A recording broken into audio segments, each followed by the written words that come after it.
Hello, Aquarius, Sun, Moon, Rising, and Venus signs. Kamusta kayo? Sana pa nasa mabuti kayong kalagayan. Welcome back po sa Star Tarot. At kung bago kayo rito, welcome din po kayo. And please subscribe, like, share my videos, and leave me a comment po kung naka-resonate kayo. Thank you. So, pauna mensahe po ninyo ay tent. Ayan, temporary situation. Aquarius, maaari no, na meron kayong temporary shelter ito si tent. So, pwedeng nakikitira lang kayo sa ngayon, no? Ang iba siguro sa inyo, baka kung nasaan kayo, o wala kayo sa sarili ninyong tahanan, nakikitira lang kayo, pwedeng umuupa lang kayo, or pwedeng nakikitira lang muna kayo pansamantala sa mga kamag-anak ninyo, kaibigan, yung gano'n, no? Baka meron kayong mga tinatransaction lang, no? Saglit lang, at kapag naayos na lahat, baka kayo ay babalik din sa inyong tahanan. Pupwede rin na ang iba sa inyo rito baka nagpapagawa kayo ng bahay, no? At habang kino-construct ito, baka nakikitira lang kayo, no?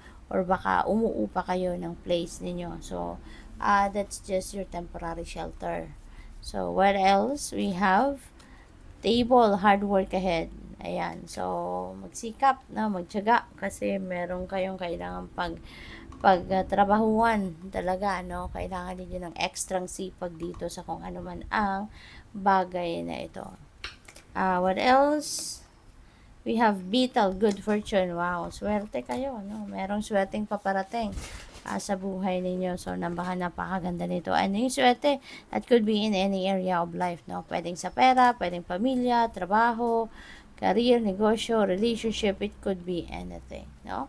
So, we have Elephant, a long journey, either physical or mental, will leave you wiser at the end. So, may travel, no? May physical travel, ang iba sa inyo rito, maybe you're going somewhere, no? Pwedeng international travel ito, pwedeng malayo-layo ang pupuntahan ninyo rito. Possible din na hindi ito physical travel, pwedeng mental travel ito. So, pwedeng marami kayong malayo-layo siguro, no? Yung iniisip ninyo, yung nararating ng isip ninyo, baka naglalakbay, kung saan-saan na yung isip ninyo. At eto nga, baka kayo ay, pwede rin ang iba sa inyo you're making plans, no? Pwede rin na ang iba sa inyo, baka kayo ay,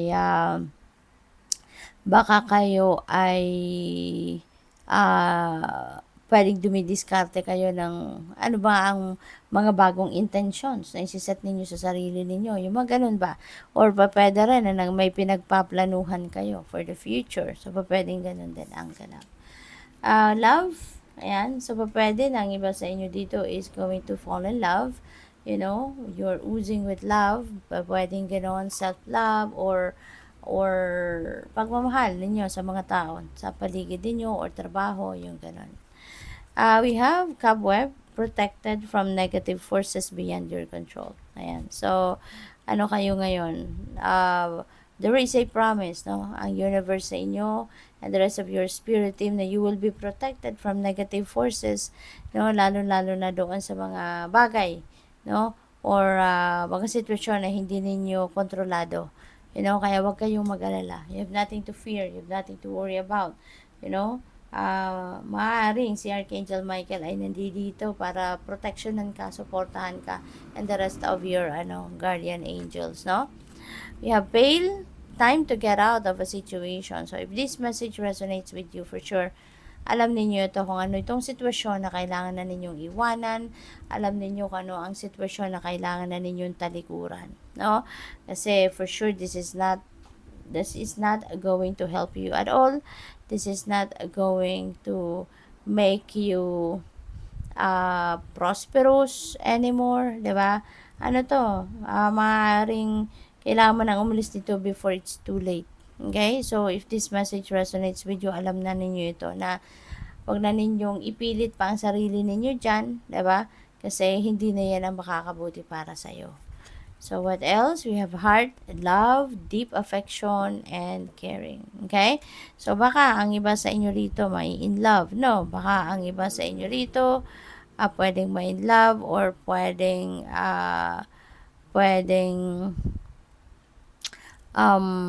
baka kung hindi man kayo ang magbibigay ng magpapakita ng ng pagmamahal, ng pag-aalaga, pag-aaruga sa mga mahal niyo sa buhay, baka kayo rin naman ngayon ang makakatanggap nito. Baka kayo rin naman dito yung makaka-experience nito, no? So, what else? We have 4-leaf clover, Aquarius, napakaswerte ninyo. Merong swerteng paparating, no? At hindi lang ito, hindi lang ito sa isang area of life, no? So, pwedeng sa bawat area ng buhay ninyo. So, pwedeng siswertehin kayo sa pera, sa paghahanap ng trabaho, or sa career ninyo mismo, sa negosyo, sa relationships. It could be in any area of life, no? But definitely, siswertehin kayo rito.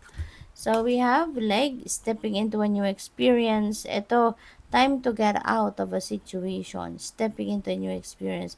So, ibig sabihin nito, naaalis nga kayo. No? Iiwanan nyo nga kung ano man ang sitwasyon na to, na pinapakiusap na sa inyo ng Divine Universe na iwanan mo na, umalis ka na dyan. So, definitely, you are going to leave that situation talaga. So, aalis ka na talaga dyan. So, alam mo yan kung ano yan, no?